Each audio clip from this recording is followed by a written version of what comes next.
the plain fact of the matter is, for a country like Britain today, you need strong alliances to keep your influence strong and your interests protected.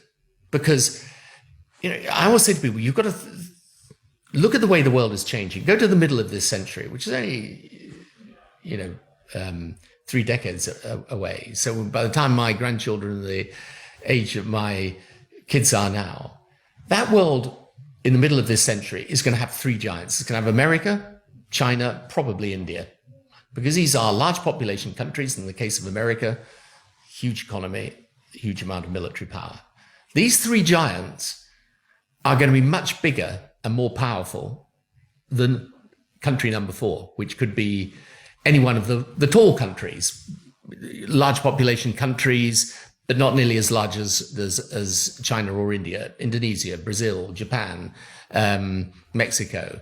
And then you're going to have the medium-sized countries. So a country like Indonesia is a population 3 times the size of Germany's. You're going to have the medium-sized. We're going to be Germany, Italy, France, Britain. Right, okay. In this world, if the medium-sized aren't banding together, the giants are going to sit in us. I mean, that's just the reality. And anyone who's ever dealt with power and sat in a room where there's power understands that when you're with a group of others and you're operating as one, as a strong collective, then your medium-sized countries banding together in that European Union are going to sit at that table with the 3 giants on equal terms. They're sitting as individuals, and they're not sitting at that table. They're sitting on a small table.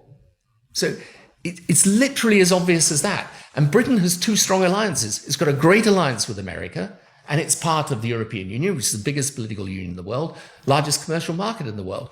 What on earth would induce you to think that you are going to gain by giving up that relationship? I mean, it's an unbelievable act of self-denial. So it's, for me, it's just a very simple thing. Power is power.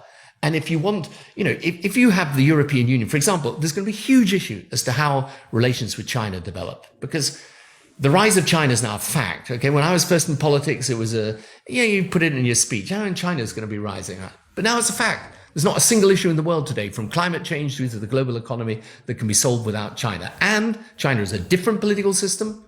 It's moved recently in a political way which is more authoritarian.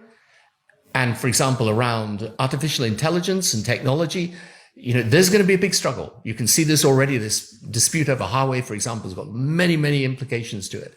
So what's going to happen to Europe with China rising like this and this huge power? They're either going to pick us off one by one, play us off against each other, or we're going to be together. And together, we can have some influence, right? But separately, we're not going to be strong enough. It's just a fact. You're not diminishing your country by saying that. It's just a fact.